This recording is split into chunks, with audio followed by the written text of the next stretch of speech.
Le TDAH devrait être compris comme un trouble concernant toute la vie. Et aujourd'hui, nous allons parler du cas spécifique des filles et des femmes. Alors, historiquement, le TDAH a été majoritairement identifié et étudié chez des jeunes garçons blancs, principalement en raison de comportements hyperactifs et impulsifs, externalisés finalement, et perturbateurs dans le sens où la personne elle-même va être gênée ainsi que son entourage.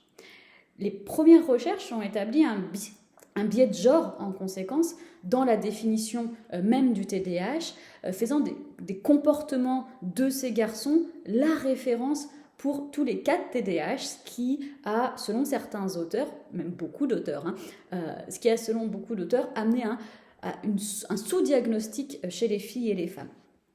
Alors, il existe, toujours selon la recherche, des différences dans le diagnostic chez les filles et les femmes par rapport aux garçons et aux hommes. Déjà, un diagnostic tardif.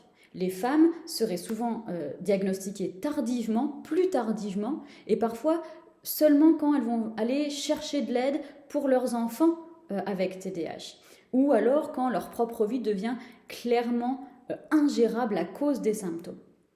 L'identification tardive peut être due au fait que les symptômes chez les femmes et les filles ne correspondent pas toujours aux critères historiquement basés sur des études sur les garçons.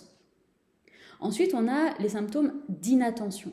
Les filles et les femmes avec TDAH présentent souvent plus de symptômes inattentifs que de symptômes hyperactifs impulsifs, ce qui est moins externalisé, ce qui est moins, disons, perturbateur et donc moins susceptible d'être repéré, signalé, identifié comme un problème. Et les symptômes inattentifs, par exemple, vont comprendre des difficultés d'organisation, d'attention aux détails ou encore le fait de suivre des instructions ou des consignes. Ensuite, on aurait un impact par rapport aux médias.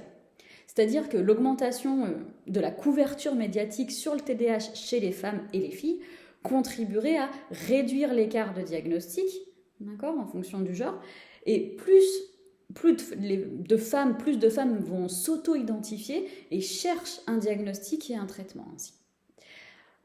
On a aussi les changements du DSM, donc du manuel qui va répertorier les troubles en santé mentale, et l'introduction du DSM-5 en 2013 a élargi les critères de diagnostic, ce qui a permis une meilleure reconnaissance du TDAH chez les adultes, globalement, et reconnaît aussi la validité des symptômes inattentifs. Et du coup, ça aurait aidé, selon certains auteurs, à élargir la compréhension que le TDAH n'est pas seulement un trouble de l'enfance, premièrement, mais aussi n'est pas seulement un trouble dit, entre guillemets, masculin.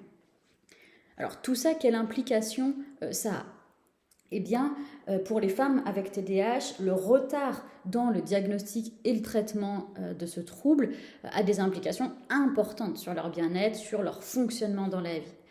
Les femmes non diagnostiquées vont risquer davantage de rencontrer des problèmes dans la gestion de leur vie quotidienne, dans les relations, et vont aussi plus spécifiquement souffrir d'estime de soi faible, d'anxiété, de dépression, on peut dire aussi de difficultés, de problèmes psychopathologiques. Ainsi, reconnaître, traiter le TDAH chez les femmes et les filles est crucial pour améliorer la qualité de vie et permettre de gérer efficacement ces symptômes-là.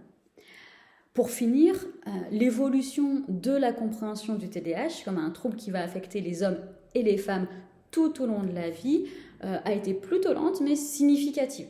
Le diagnostic, le traitement de ces femmes, des filles avec TDAH nécessite une attention, selon un certain nombre d'auteurs, particulière aux différences de symptômes et aux impacts assez uniques que le trouble a sur leur vie. Une meilleure sensibilisation, des critères de diagnostic élargis et une reconnaissance accrue des manifestations dites subtiles du TDAH chez les femmes, pour un nombre d'auteurs, sont essentiels, clairement essentiels pour améliorer le diagnostic et la gestion de ce trouble pour cette population sous-diagnostiquée.